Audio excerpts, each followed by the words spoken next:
How much better are the international anti-terrorist operations now, both at the airport level, the airline level, the international police agency level, than they were then? Well, intelligence has been steadily improving throughout the 80s, and that's probably the major improvement. Airline security has been changing since the Pan Am 103 episode, with new procedures being put in place, more hold baggage being x-rayed, positive checks to assure that if a suitcase gets on a plane, a passenger gets on the plane to go with it, and if the passenger doesn't get on, the suitcase comes off. Modified interviews of passengers, at least to subject them to an initial screening process. So things have improved. Does that mean that, that now our commercial aviation is impregnable to terrorist attack? Certainly not. Okay, Brian Jenkins, thank you very much for coming and making that contribution. A reminder that Pan Am 103, I beg your pardon? That's what I thought it was. Pan Am 103, just before Christmas in 1988. I was about to say 1989. Now, Tony Cordesman in Washington, I think, has some news. Tony Cordesman.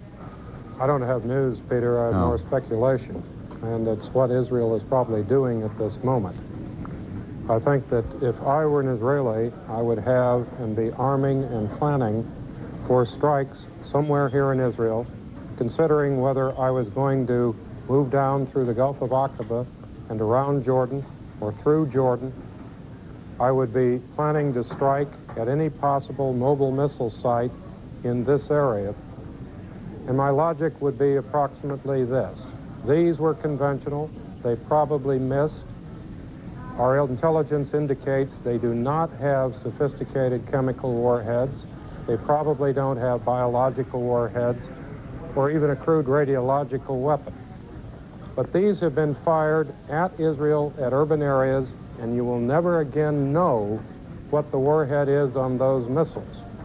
And the only way I can put it in perspective would be if at the height of the Cold War, a Soviet ICBM landed between Washington and Baltimore, and it only had a conventional warhead.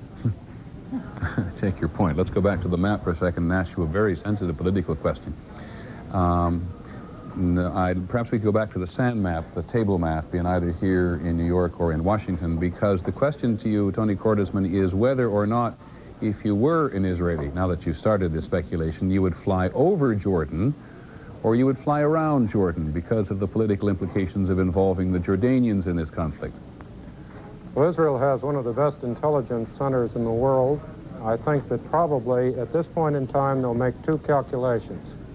One is just how frightened are they that the dispersed missiles do have chemical warheads, biological or a weapon of mass destruction. Second, just how sophisticated are the assets in Jordan, how much attrition, if any, would they take to conduct these strikes. Politically, it would be more desirable, simply because there are a few Saudi air defense assets here, to go around this way. But militarily, if they feel they have to strike, then the best way to do it is regrettably through Jordan. Just stay with that map for a second, and we'll ask our director in Washington to do that, if we may, because it raises the question as we look at that little corner of the map again, and you see an American aircraft carrier there in the Red Sea. Earlier today, there were 4 U.S. aircraft carriers in the Red Sea, and one of the advantages of them being there geographically is that in attacking Iraq, they can go across Saudi Arabia, and they needn't go across Jordan or across Israeli airspace or across Syrian territory if they had been farther to the northwest there, up off the Israeli coast in the Mediterranean. So this, let me go to General Trainer in Boston. General Trainer, this is a serious political consideration. One is not necessarily in the Middle East able to just fly the shortest direction from A to B. Well, of course, it is a political consideration, but I just have to tell you that, Peter, my understanding of the Israelis, and I've known a lot of Israeli officers and the way their military mentality is, if they feel that the Iraqis have missiles that are going to hit Israel, and they've already been hit by 10 of them, that the considerations as to whether they go over Jordan or not are going to be inconsequential. They are going to go after not only the missiles, but they're also going to go after other targets in Iraq, in my judgment. Okay, thank you very much, General Trainer Tony Cordesman. Dean Reynolds in Jerusalem. Go ahead, Dean. Peter, we are getting word from, again, a very reliable source that there may have been as many as 20 nerve gas victims taken to a Tel Aviv area hospital this morning. This is the first hard word of perhaps unconventional weapons used in this assault this evening. I should point out, in following up the discussion here, that the Israelis told me today that over the last 5 months, since the beginning of this Gulf crisis, they have turned their Air Force into a razor-sharp Air Force. They have brought planes out of mothballs. They have increased flying time. And if, in fact, they are engaged in a form of response to this attack by Iraq, the Iraqi Air Force is going to be no match for them. Dean, before we talk about what the Israelis might do to the Iraqis, you've mentioned two of the most chilling words in any language. Nerve gas. Can you tell us a little more about the high levelness of your source at the moment, that people suffering from nerve gas may have been taken to a hospital? The source is a confidant of a man who is very high in the Israeli command, if I could put it that way. So there's I want to protect him. I understand that completely, but I just want to make sure there's no doubt in your mind that what you're hearing at this moment is, as best you can tell from your listening post, accurate. What I'm telling you is the first hard information that we have on the kind of attack that is underway. I don't want to go out on a limb. Let's just say that this is the first word from a source that we have had that suggests the kind of casualties that we're getting this evening. Okay, Dean Reynolds in Jerusalem, as I said, two of the most chilling words in any language. It is a little after 9 o'clock Eastern Time. It is a little after 4 o'clock in the morning in Israel. It is 3 minutes after 5 o'clock in Baghdad. In case you were just joining us this evening, let's try to bring you up to date with events of the last short period of time. A little less than 2 hours ago, air raid sirens went off in Israel, in Jerusalem and Israel, and perhaps in Haifa as well, up the Mediterranean coast there, about 40 miles up from Tel Aviv, but we're not absolutely sure. Israeli citizens were told, in the first instance, to put on their gas masks and then go to sealed rooms. We now have reports from Dean Reynolds in Jerusalem that as many as, Dean, correct me if I'm wrong, you said as many as 20 missiles? 20 victims I beg your who pardon. we have heard may be suffering from nerve gas. Okay, there's the latest. The missile count would be, we haven't heard anything more than 10. Okay, as many as 10 missiles, 8 to 10 missiles, Dean had reported earlier, had fallen on the Mediterranean coast from Tel Aviv up to Haifa, about 40 miles away, and that as many as 20 people, as Dean Reynolds says right there, may have been taken to hospital, according to his quite high-level source, suffering from the effects of nerve gas. There are unconfirmed reports, and I emphasize these are unconfirmed reports, that Israel has now launched something of an attack against targets in Iraq. Unconfirmed reports. The Pentagon says that the Allied attack, that is to say the primarily American air attack on Iraq and Kuwait, goes on 24 hours a day on a completely rotating basis. Aircraft come and aircraft go. There has been no letdown whatsoever. One U.S. jet was shot down last night. The pilot was killed. A British and a Kuwaiti jet also went down. The British jet apparently as a result of engine trouble, not fire from the ground, and its crew was lost. We are joined now, I think in New York, but somewhere anyway, by our medical editor. Thank you, in our New York complex here, by our medical editor, Dr. Tim Johnson. Tim, you heard Dean Reynolds' report about nerve gas. Tell us something about it. Well, Iran is known to have for sure two kinds of chemical weapons which they used in the war against Iran, namely nerve gas and mustard gas. Of the two, nerve gas is the more immediately lethal and the more immediate in terms of producing symptoms. It can produce symptoms either by contact with body parts, such as skin, face, eyes, or the more lethal route is through inhalation into the lungs. Now, gas masks, if worn and used properly, are very effective protectors against nerve gas and mustard gas, and for that matter, many other agents. So How do you know you've been affected by nerve gas, by the way? It all depends on where it alights on the body. For example, if it gets into the eyes, you have immediate visual symptoms. If it gets into the gastrointestinal system, you'll have immediate effects there. If it gets into the lungs, then you have immediate breathing problems, which can be lethal within a matter of minutes. I would assume that if, in fact, it was a matter of nerve gas, and obviously that has to be confirmed, that the symptoms would have been less of a lethal nature because of the wearing of gas masks. Therefore, it may have been eye symptoms or mouth symptoms or skin symptoms of some sort. Is nerve gas automatically lethal? Not automatically. There are effective antidotes for nerve gas, unlike mustard gas, and if those antidotes are used rather quickly, they can be very effective. Tell me the name of one of the antidotes that U.S. forces in the Persian Gulf are carrying, I believe. Well, they carry atropine-like agents, yeah. which are injectable agents that are actually, in the case of military personnel at least, often worn on the thigh and can be immediately injected into the thigh simply by slapping the apparatus. Whether civilians would have those kinds of injectable materials available, I do not know. Okay, Tim Johnson. By the way, while I have you, Tim, we mentioned something earlier today, picking up on information from you that I want to make sure we're absolutely right about. You did something of a study on U.S.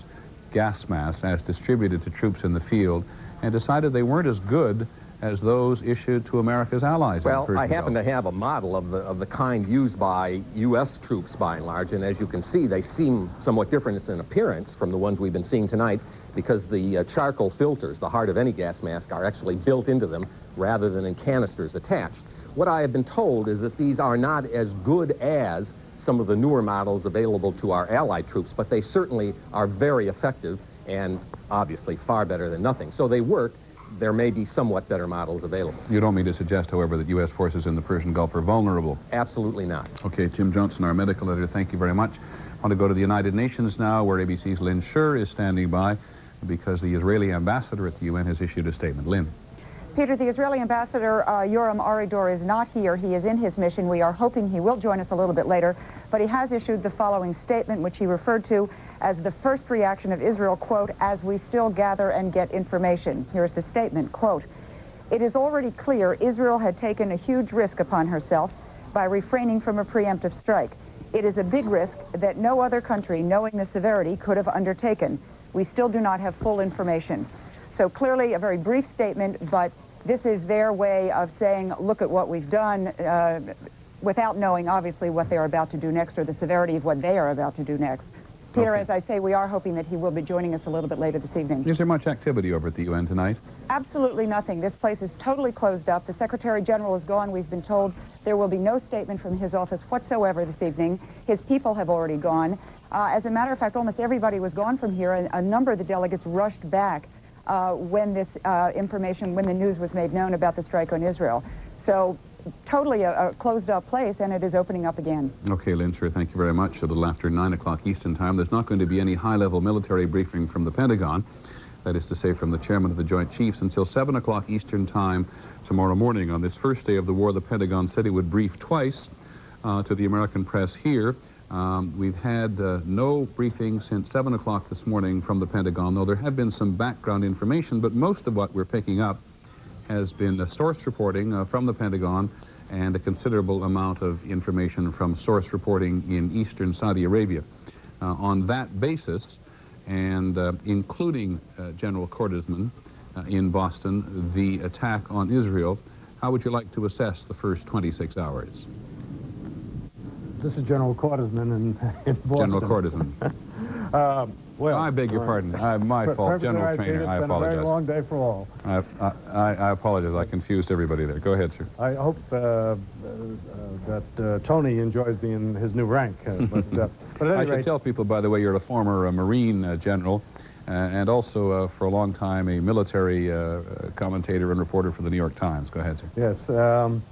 Well, the first 26 hours, of course, started off very euphorically, a term which has been used considerably today, with obviously a very effective initial strike against the Iraqis, which caught them cold.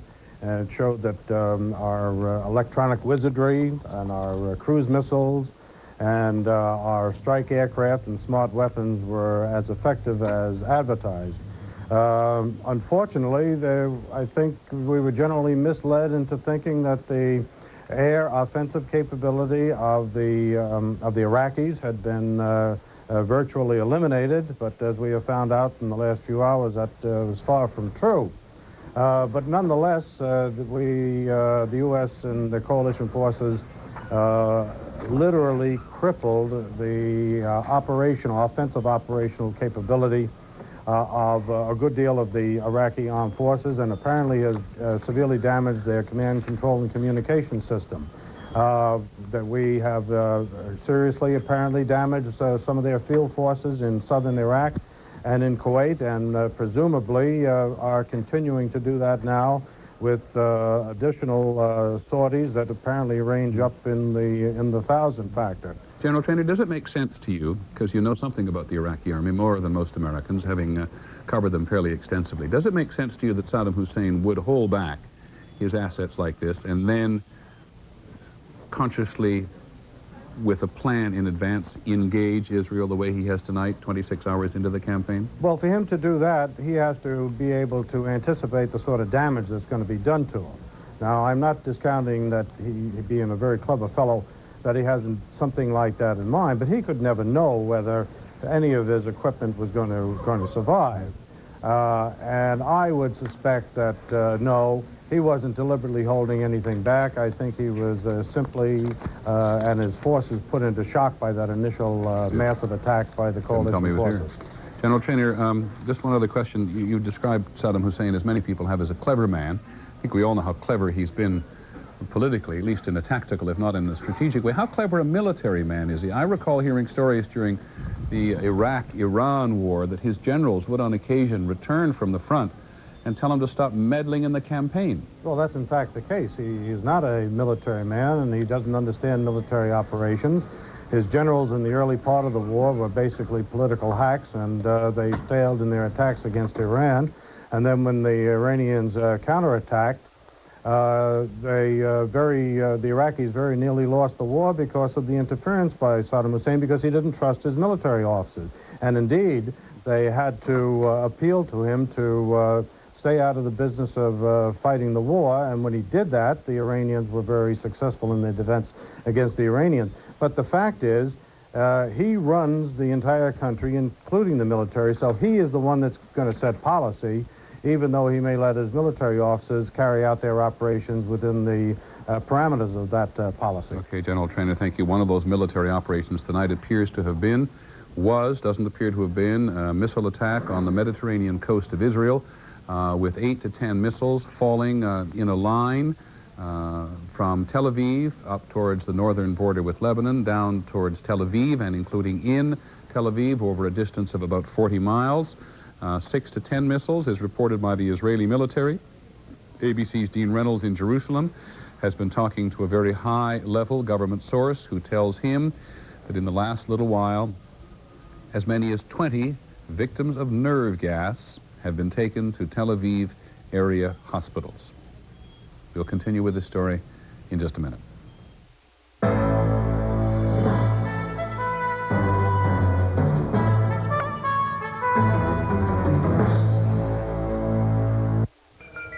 If this is a cold, this is the flu. Cold. Flu. Cold. Flu. If what you've got is more than a simple cold, now there's Metaflu, with a maximum dosage of 4 strong medicines to give you flu-strength relief for even your worst symptoms. New Metaflu from Parke-Davis. For more than a cold. For the flu. Metaflu.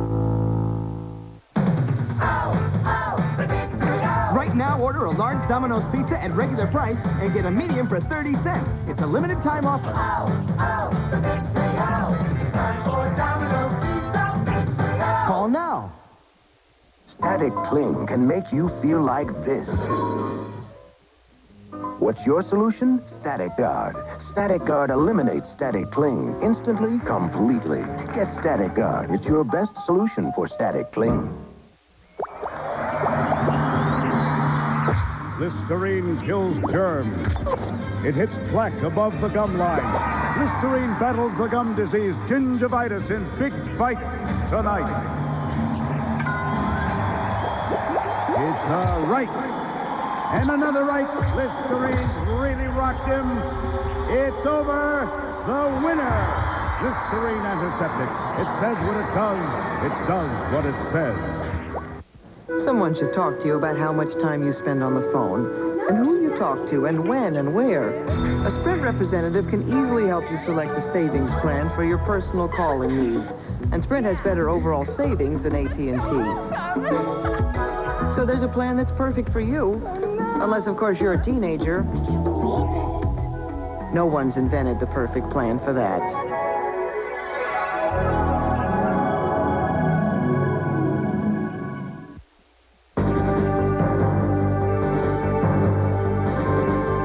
ABC News coverage of the Gulf War continues. Once again, Peter Jennings. I'm Peter Jennings at ABC News headquarters in New York, and one doesn't know precisely how to describe worst-case scenario or even what truly is worst-case scenario.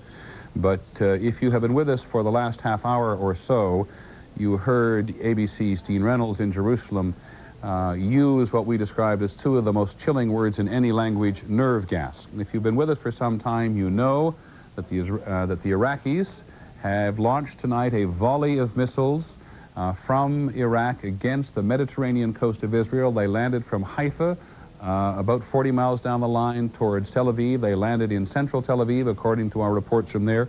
And a short while ago, as many as 20 people, according to high-level government sources, have been taken to Tel Aviv hospitals suffering from the effects of nerve gas. And I do believe that in Washington, ABC's John McWethy can tell us that the Israelis are retaliating, John. U.S. officials say the Israeli government has not yet said so to the U.S. government, but nonetheless the U.S. has detected a response on the part of the Israelis. Number one, there apparently was a pre-cooked agreement between the United States and Israel whereby any Israeli retaliation, if it came to that, Israeli aircraft would not get tangled in the U.S. traffic patterns of their own bombing missions into Iraq. And thirdly, the U.S. government has been aware of reports of nerve gas injuries, but the U.S. government still does not confirm those, and they have been aware of this for quite some time. So there's obviously an air of skepticism on the part of the U.S. at this point about just what type of injury those people must have sustained. John, I'm sorry to make you repeat this, but someone else was in my ear. You say the U.S. government is skeptical about the reports of people having suffered the effects of nerve gas. They cannot confirm it yet, and they have known about these reports for quite some time. I can only come to the conclusion that the U.S. is skeptical about the veracity of those reports, and we are early in the reporting on this, Peter, but nonetheless, the U.S. government does not yet believe that nerve gas was used. Okay, and I must say that listening to John McWethy throughout this evening on this particular incident, John, who was our national security correspondent with a wide range of diplomatic and military contacts, the U.S. has been right on top of this missile attack since the very beginning and has been very close on the numbers, at least as they're being reported to us from Israel. Let's go back to Jerusalem again. Is Dean Reynolds available at the moment? Or it's Dean Reynolds. I apologize, Chris. No offense intended. If Dean is there, I'd like to have him talk again about the source, which is reporting that Is Dean there? Dean. We're calling Dean in. He's on the phone trying to talk to some more sources, Peter. Okay, well, we'll get him here. While he works that, Chris, what can you report to us?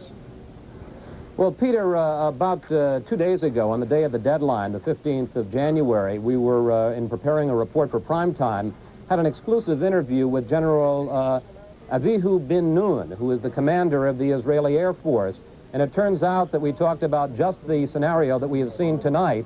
We asked him about the danger and his concern about Iraqi missiles fired at Israel.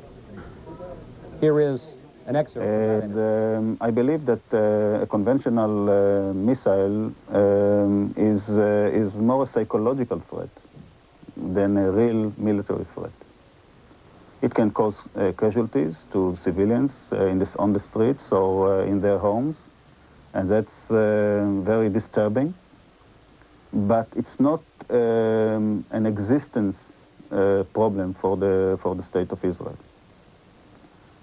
Of course, when you come to talk about non-conventional missiles, like the chemical warheads missiles and so on, then the main question and the first question that should be asked, would they really decide to send a non-conventional missile on the population of Israel? My own opinion that that's very, very unlikely. Because? Even if Saddam Hussein is crazy, he's still not going to suicide. And would it be suicide if he were to use chemical weapons against Israel? He should think that he's going to suicide, I believe. There has been talk that if he uses chemical weapons, he might face a nuclear counter-response. Maybe. Maybe. Maybe that's what he should think about. But what you're saying is that Israel would do whatever it took at that point. All bets would be on. Israel must defend itself. Israel must keep the deterrence in order to keep its population. And I believe that we are doing whatever is needed. Peter, I should report that there was quite a flurry among General bin Noon's aides when he made that remark opening the possibility of nuclear action, and it was dismissed later as simply rhetoric. On the other hand, I think it does show the extraordinary resolve that the Israeli Defense Forces would feel if nerve gas, if any chemical weapons were ever sent down on this country. We should also report, Peter, that while that interview was being played, that the spokesman for the Israeli Defense Forces, Nachman Shai, came on radio here to announce that as of this moment, only 7 people in Israel have been injured, and he made no mention whatsoever of nerve gas. Okay, thanks very much, Chris. I want to ask you one more thing about the interview. The Israelis have always said they would never be the first people to introduce nuclear weapons into the Middle East. That has been their sort of public policy, while all the while denying that they have a nuclear capacity, which everybody knows they have. So it's really important for us to get from you now a feel for whether General Ben Noon was, in your view, indulging in rhetoric. Well, I can't say for sure. I was surprised, in fact, that he didn't bat away my question more obviously. But he clearly, it seemed to me, was making a point, at least rhetorical, that Saddam Hussein should be very frightened of what the Israeli response would be if he used chemical weapons, and he should consider it that Israel would take any measures to respond to that kind of attack. Okay, Chris, thanks very much. Is Dean Reynolds available now? He is indeed. Okay. Dean? Dean Reynolds, who was the first to report to us some time ago that first of all, the air raid sirens were going off in Jerusalem, and then in Tel Aviv, before we learned, both from Israeli and U.S. forces, they do agree on the number of missiles which have hit in Tel Aviv and Haifa, between 8 and 10 U.S. sources, U.S. military sources, or should I say U.S. sources, confirming to ABC's John McWethy in Washington that this has occurred. But there is now some discrepancy in trying to assess whether or not these were chemical weapons. Dean reported, and we're going to question him about it now a short while ago, that a very high Israeli government source believed that as many as 20 people had been taken to Tel Aviv area hospitals suffering from the effects of nerve gas. Now, Dean, we hear on the radio that the military spokesman says that only 7 people have been injured. Can you clear this up for us? Well, Peter, we're getting conflicting reports. I would say that the Chief Army spokesman is not necessarily a news source. He's a man who's conveying information to the country. Again, I go back to the report was from a person who said he was 100% sure of it. You know, in the confusion and the chaos of the situation in Tel Aviv, we have had to try to distill a number of reports. This one we believe to be, as I said originally, the first word at all that unconventional weapons had been used. We are checking with the hospital, and that is about all I can say on it right now. I think it is still certainly an officially unconfirmed report. Okay, because obviously of the capacity of international communications these days, information has become a real asset in anybody's arsenal. Dean, we've heard from Israeli officials in the last while that they won't even identify where the missiles landed precisely, am I correct, lest that information somehow reach the Iraqis? That is, yeah, that's from the military censor. In fact, we were told that if one landed right outside our door, we should not report it, because then they would adjust it and it would come closer to our door. I think that's a natural inclination for the Israeli army. Now, so let me try to put into that mix there. whether or not in this discussion of whether or not nerve gas has been used, we are in some fashion being subject to part of a campaign of information, however necessary. Am I making myself clear? I don't think I am. The military spokesman goes on the radio and says that nobody has been a victim of nerve gas. Is it possible, in your view, given the sources you've been talking to, that they don't want the Israeli public to know what has happened? That is quite possible, Peter. Again, we're in the realm of speculation now as to what motives may be at play here and what the Israeli army may be trying to tell the Israeli people. But again, I go back to what I said earlier. We were reporting the first hard word, and it was then described to us as 100% certain, but it is the first hard word that non-conventional weapons may well have been used. Okay, Dean, we'll come back to you, and looking forward to as much information as you can provide when you check it out with the hospital in Tel Aviv. Joining us briefly from London is Paul Beaver, a senior editor with Jane's Defense Weekly. Mr. Beaver, thank you for taking the time. It's the middle of the night for you as well, I know. Talk to us about this mobile Iraqi missile capability. How hard is it for the U.S. Air Force, or the Israeli Air Force for that matter, to get at? Can they go on playing a shell game, and a successful one? And is Israel and other targets, including U.S. in the Gulf, still vulnerable to this? Oh, good evening, Peter. Obviously, we don't know fully at the moment exactly what the capability of Iraq is after this wave after wave of strike aircraft which have been attacking Iraq. What we do know about Saddam Hussein's ballistic missile inventory is that he has developed the Soviet Scud missile, a first-generation short-range missile, range of only about 300 kilometers. He's developed that into a missile called Al Hussein, which has a range of about 650 kilometers. But to do that, he's had to halve the warload in order to be able to put on enough fuel for the missile to get its range. So how much range does it actually have? About 650 kilometers. 372 miles, according to our graphic there. Right. I mean, that's going to give it, it's a very fast missile. It can cover the ground at the rate of 1 to 2 miles a second. But the problem that with all of these missile systems, even if they are mobile, as opposed to being fixed sites, is they do take a long time to program, set up, often to fuel and to launch as much as 90 minutes. The problem is then, of course, once the only way really of stopping them is to get them in this phase. Once they're airborne, it does seem that they are difficult to not only identify, but also to shoot down. So the U.S. anti-missile weapon called the Patriot, which is all over Saudi Arabia, and which the Israelis have as well, of which we've spoken a good deal today, is not capable of knocking down this missile once it's in full flight? No, I don't think that we can believe that necessarily, because of some 8 to 10 missiles appear to have, or have been confirmed as landing in Israel. I don't think that we can poke a finger at the Patriot system and say it's not working. We just really don't have enough information on that. But we do know that in tests against similar targets that Patriot has worked well. Okay, Mr. Beaver, please don't go away. We'll come back to you in a second, but Bob Zelnick at the Pentagon has news. Bob?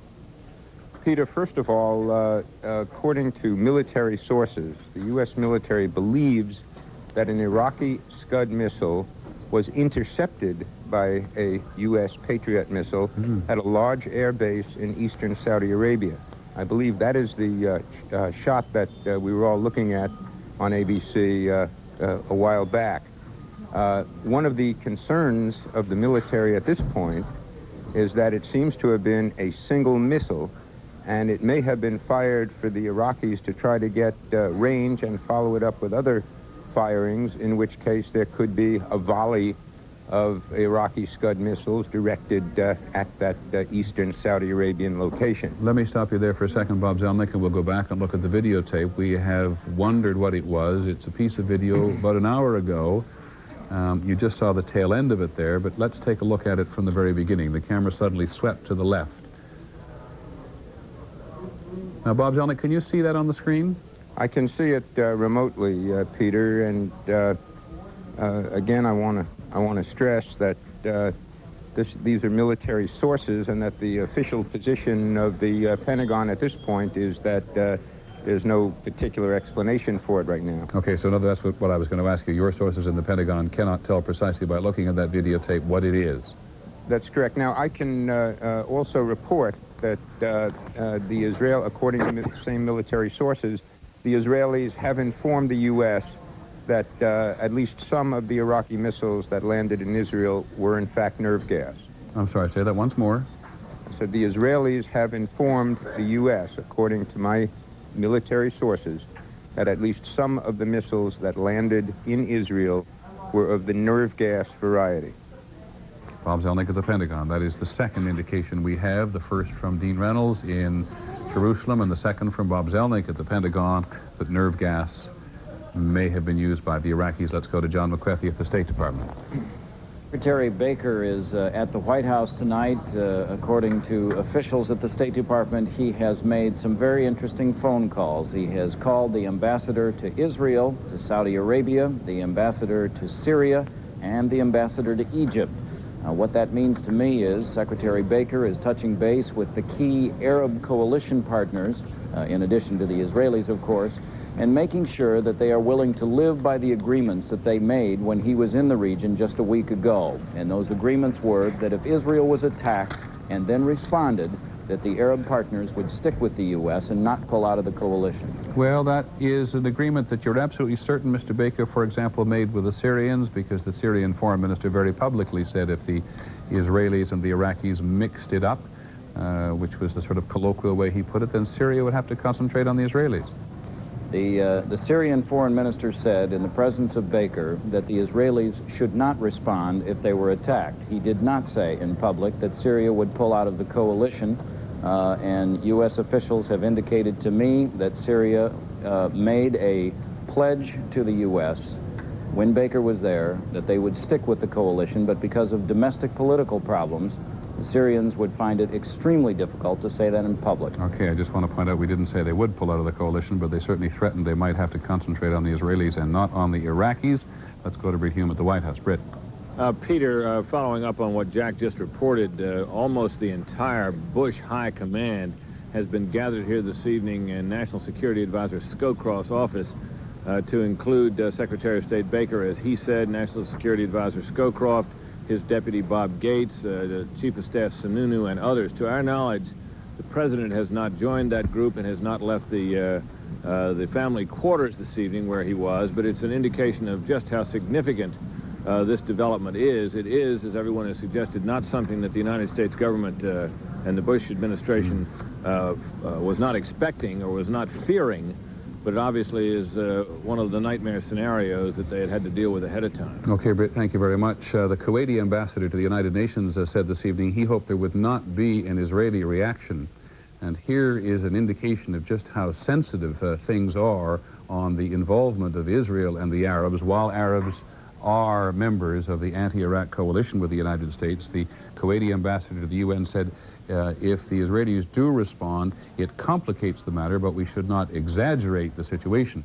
For most of the day, the Kuwaiti ambassador to the United Nations, but particularly the Kuwaiti ambassador to Washington, have hardly been able to conceal, and no reason they should, their satisfaction that their country is, if all reports are correct, in the process of being liberated for them by the multinational coalition, of which in the early stages of the air campaign, we are told not only did the Kuwaitis play a role, but lost one of their aircraft. Back to the White House. Britt. Peter, I just wanted to note one more point, and that was that a few weeks ago, when this idea that the Iraqis might try to draw Israel into the fighting by some kind of an attack, much like that which has been described tonight, was raised with the president here at the White House in a news conference, he refused to say what the reasons were for what he said.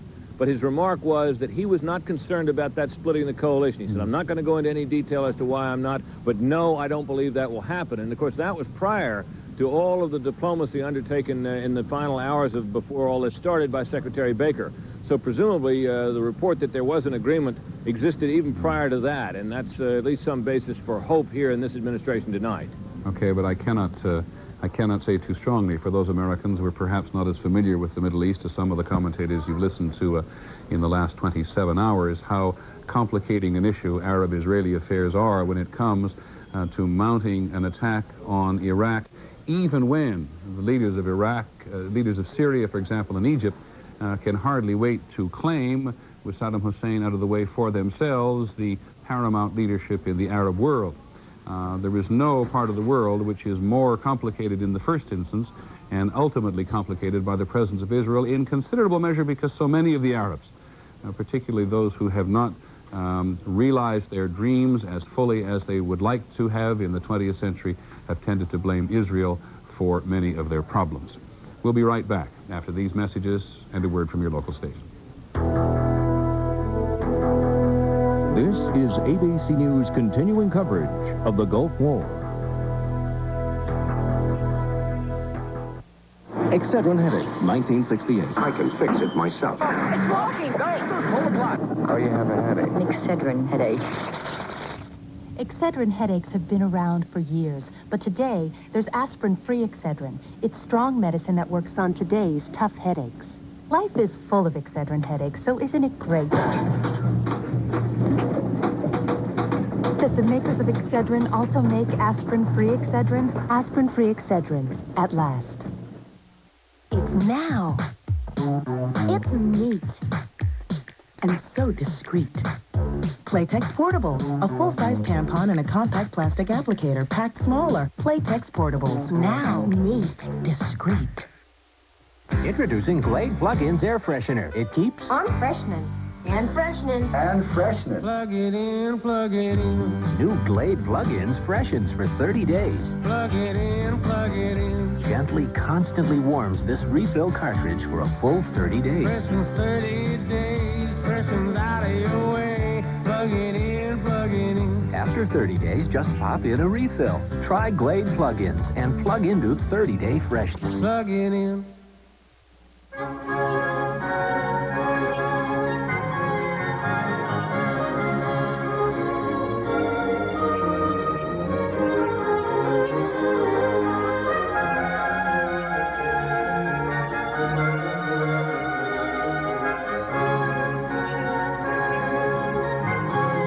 When 4 slender, no-fat calories taste like butter, it's got to be Molly. I won't wear anything without Cross Your Heart, because great looks start with Cross Your Heart.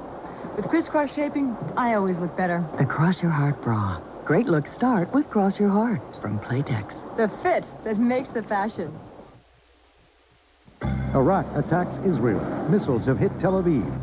With the situation unfolding moment to moment, stay with ABC News throughout this night.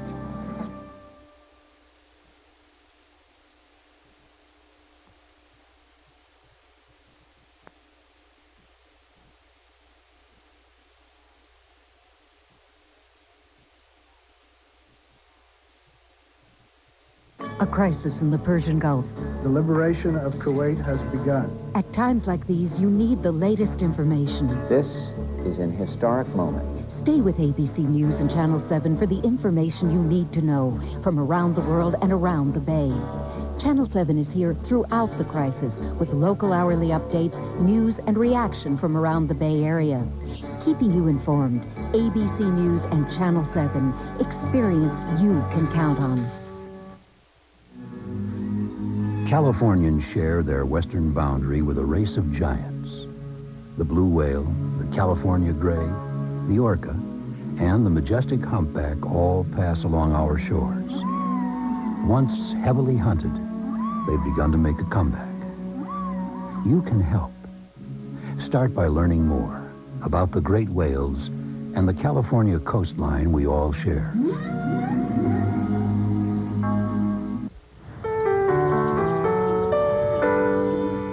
There was a time when people helped their neighbors, and together they built a stronger community. This spirit lives on today in NeighborWorks, a unique partnership of local residents, business, and government leaders. NeighborWorks volunteers have rebuilt over 100,000 homes, restoring... ABC News' continuing coverage of the Gulf War. Once again in New York, Peter Jennings. It is almost 3 hours now since the air raid sirens sounded in Jerusalem and in Tel Aviv and perhaps in Haifa, and the Iraqis launched a volley of missiles along the Israeli Mediterranean coast, as many as 8 and 10. We cannot tell you yet what damage they have done. because the Israelis are keeping this very close to the vest. There are some reports that the Israelis are already in the process of retaliating against the Iraqis, and there is one report from ABC's Dean Reynolds in Jerusalem, quoting very high government sources, that some Israelis have been affected by nerve gas. We have not had that in the fullest open possible way, though the Israeli government did say as well to the U.S. government, according to Bob Zelnick at the Pentagon, that nerve gas had been used by the Iraqis. Dean Reynolds is on the phone from Jerusalem. Dean. Peter, the Israeli Army chief spokesman has come on the air and denied reports that chemical weapons were used against Israel. Any more?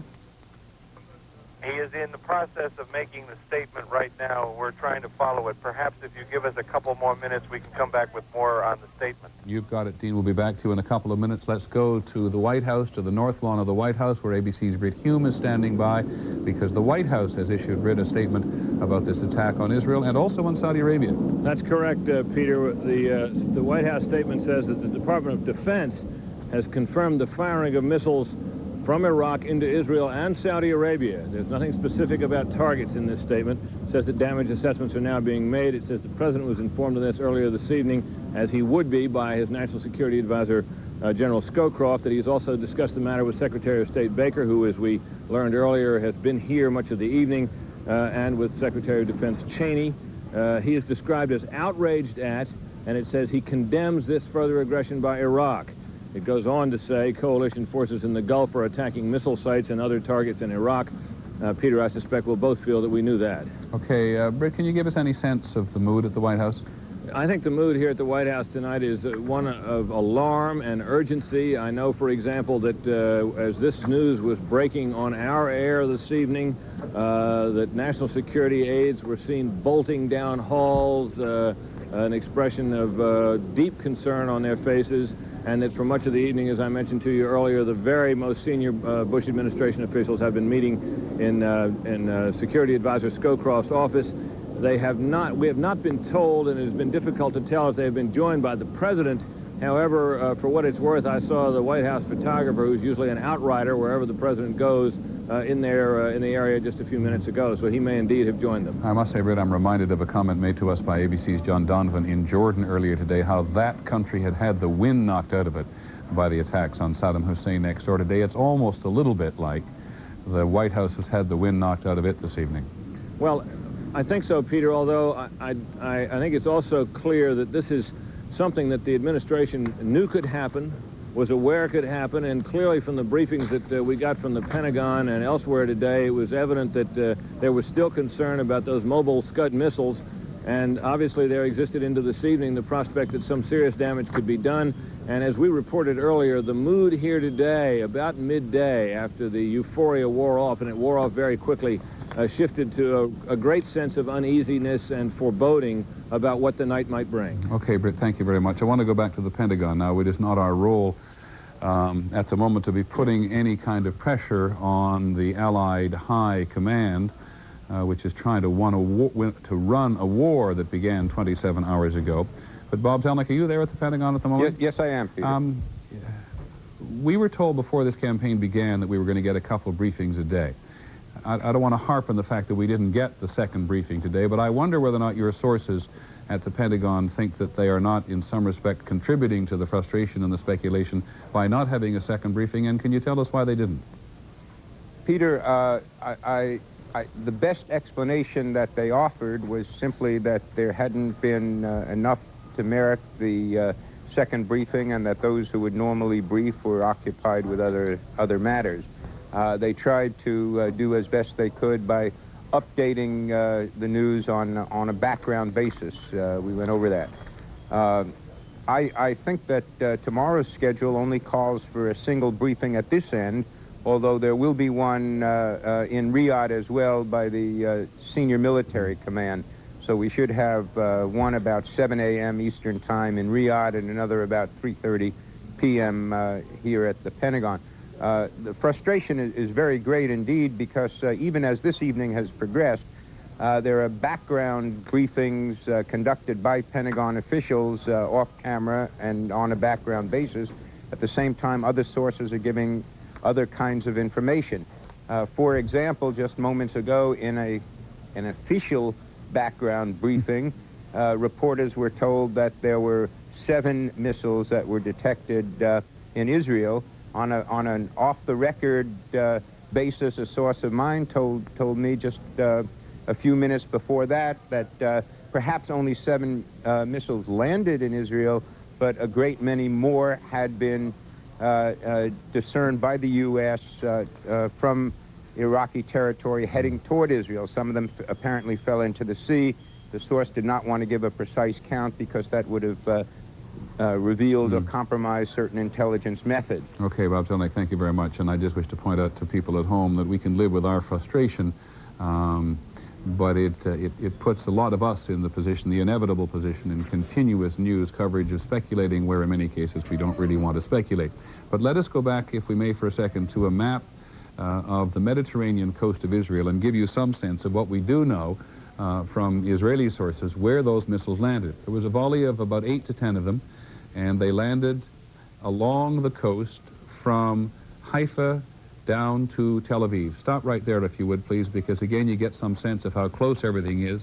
Haifa is near the Lebanese border. It's about 40 miles down to Tel Aviv, and it's about another 34 miles over to the east towards Jerusalem. Now, if Bob Zelnick's off-the-record background sources are accurate, the missiles will have traveled a couple of hundred miles, a little more than a couple of hundred miles, some of them falling into the sea. Some of them, we're told, falling in central Tel Aviv, some of them falling in south Tel Aviv, and some of them falling as high up the coast as Haifa. None fell in Jerusalem, though the air raid sirens and air raid warnings went on at a very high pitch about 2.5 to 3 hours ago in Jerusalem and Tel Aviv. We cannot speak to Haifa. And one of the reasons, just to restate it, if you've just joined us at a little before 10 o'clock Eastern Time, that the Israelis don't want to say anything, as Bob Zelnick has just alluded, is because information just travels so quickly that the Israelis believe, rightly or wrongly, that the Iraqis will have time to sit down and listen where those missiles landed and somehow get some sense of whether they were close to or far away from the target they had in mind. Dean Reynolds in Jerusalem with news. Yes, Dean. Peter, I think in view of all of the official word that we're getting from the Israeli army that we should discount our earlier report about nerve gas. I apologize personally for any alarm that I may have caused by putting that report out. The Israeli army spokesman is categorically denying that chemical weapons were used. He says that in fact what has hit the Tel Aviv and Haifa and coastal area, each one amounted to equal to a small bomb, and there's no mention of unconventional weaponry. And can you tell us something about casualties, Dean? Can you tell us something about casualties or injuries? I had heard, I thought, from the official military spokesman on the radio a short while ago that 7 people had been injured. Injured? That's right, Peter. 7 people total. Okay, Dean Reynolds in Jerusalem. We're all the product in some respect of our sources at this point, and Dean Reynolds has sources very high in the Israeli government who were speaking to him. Must also tell you that at the same time, some Israeli officials were talking to officials in the Pentagon on the same subject, according to ABC's Bob Zelnick there. Nonetheless, in a highly emotional, highly uncontrolled, very tense situation throughout the Middle East and in Washington tonight, John McCarthy's sources at the State Department have from the beginning been warning us a little bit off these reports of nerve gas. So for a moment, should I say not for a moment, just period, we are going to stand down on the basis of Dean Reynolds reporting from the earlier high government source reporting that at least 20 people went to hospital as the results of nerve gas, which will come as an enormous, overwhelming relief to people everywhere for every imaginable reason. John McCarthy at the State Department, you want to talk for a moment about what you think is going on out in the Middle East at the moment? I think the U.S. government is trying to figure out what is going on, Peter. There's obviously all of these interlocking relationships that the United States has tried to stitch together in terms of the coalition. The U.S. is sending signals back out to all of those governments to try and remain calm, while all of the governments try and figure out what's going on. Cokie Roberts up on Capitol Hill. Sorry to have kept you waiting, Cokie, to try to get some sense from you up there tonight. What the political ramifications you think will result from an attack on Israel? Well, they'll work both ways. On the one hand, I think that the main effect will be to shore up public opinion. To the degree that there has been a division in this country about going to war, and there has not been a huge division in the public opinion polls, but we have seen a division in the Congress, and we've seen an immediate springing up of a peace movement, which is something that is heard by members of Congress who have to decide about the policy ultimately. I think that an attack on Israel makes this war far more popular, and if nerve gas was used, then it becomes very serious indeed, and even if it was not used, the mere fact that we have talked about it all night will make a difference in the views of people, because it makes our troops seem more vulnerable, and it makes a friendly nation seem extremely vulnerable. It is interesting, isn't it, that there is traditionally just that much more sympathy for Israel on Capitol Hill and in the country at large than there is for the two nations, Saudi Arabia and Kuwait, for which this coalition has gone to war. Well, that's for very understandable reasons, though. It not only has to do with American voters and constituency groups, but it also has to do with a whole history of Judeo-Christian ethic in this country, and it's not only Jewish Americans. One of the strongest pro-Israel groups in this country is fundamentalist Christians, and for the same reasons. It's everybody sitting down and reading the same Bible. But on the other side of this coin, in terms of congressional support, the big fear that's been there all along has been that an attack on Israel will create a retaliation and a dissolution of the coalition.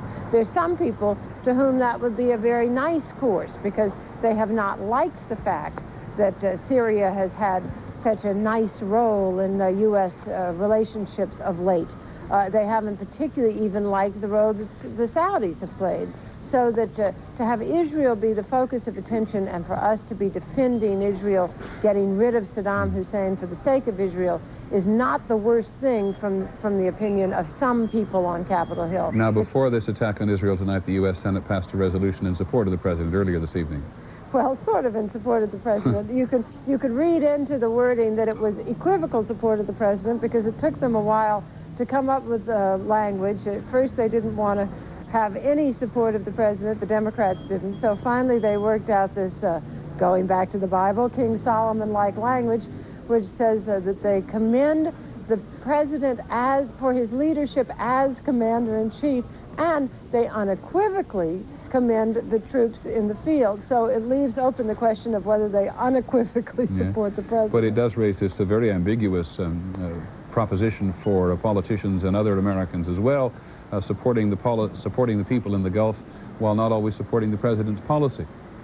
Well, that has been true all along, and I think one of the things that happened here today was that, first of all, you did have the announcement of war and the desire to rally around the country and the troops. Secondly, you did have that atmosphere that everyone has talked about all over Washington today, of this tremendous euphoria, which on the part of many members of Congress involved tremendous relief, because after all, they are the ones who voted the authorization of force, and many of them voted it in the great hope that it would bring about peace, that it would face Saddam Hussein down, that he would say, the Americans are united, and so I will leave Kuwait.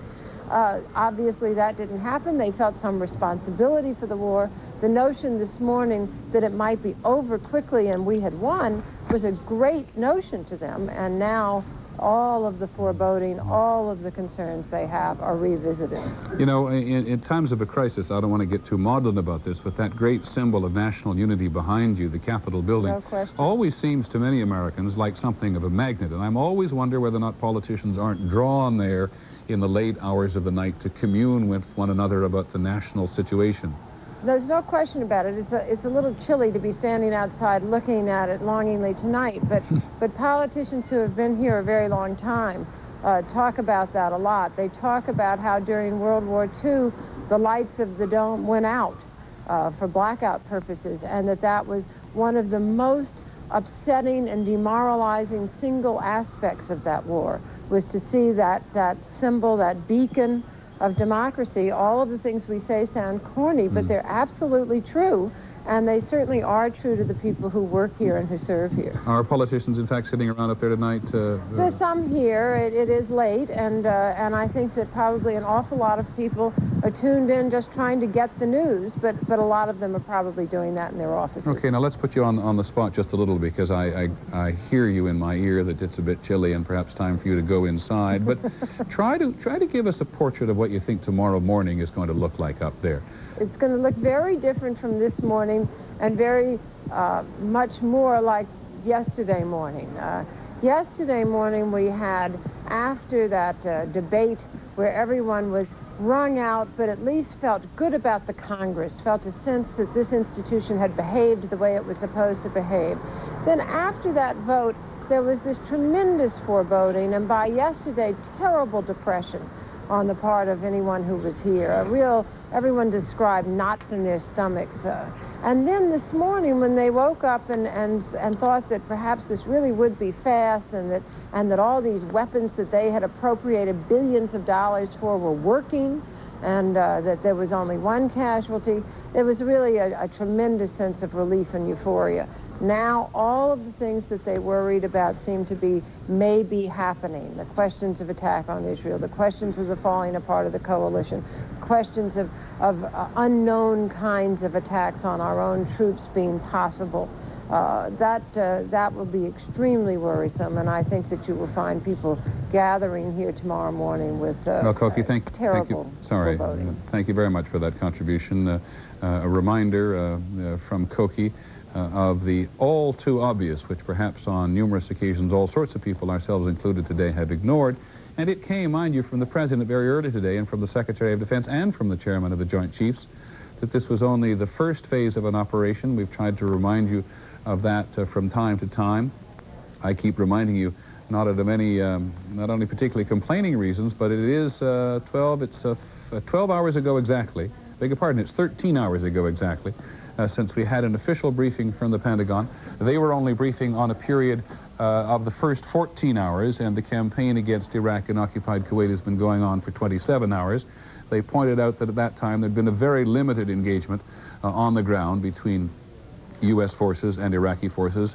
In those early hours, you may recall, we were talking about the fact that there was going to be a mass surrender by Iraqi tank crewmen to the Egyptian forces who are in the front line. Not too very long ago, the Saudi Arabian commander of all the forces in Saudi Arabia said that was not true. We went back and forth on that all morning. But I don't think anybody this evening has put it more cogently than Koki Roberts has, that this is a real roller coaster for political and human emotions in general. First you're up and first you're down. So we remind ourselves, as we have been reminded so many times, this may well be a long campaign. Saddam Hussein, who we've seen in public, or we believe we've seen in public a couple of times today, has a very large army. The question of its effectiveness is very much in question at the moment. You've heard reports about massive attacks on the Republican National Guard, the most elite soldiers, allegedly in the Iraqi army, in order to break the morale and to sap the strength psychologically from the center of the Iraqi military machine. But so much of this is based on very sparse reporting about targets, about what targets have been hit throughout the day. It is now 10 o'clock Eastern Time, and for those of you who have joined us from around the country, we want to try to update you before we continue with our continuing coverage as to what we know over the last several hours. 10 o'clock in the eastern United States, 7 o'clock on the West Coast, 6 o'clock in Baghdad, and 5 o'clock in Tel Aviv and Jerusalem. In the Middle East tonight, the Iraqis launched a Scud missile attack on Israel, a volley of missiles between 8 and 10, which landed up and down the Israeli coast between Tel Aviv and Haifa. Earlier reports by us and other people that nerve gas may have been involved have now been knocked down by ABC's Dean Reynolds in Jerusalem, so we wish to restate as firmly as possible that the Israeli military spokesman on the radio just a few minutes ago says emphatically that the warheads on those Scud missiles, which had flown up to 300 miles, did not, repeat, not contain any chemical weapons.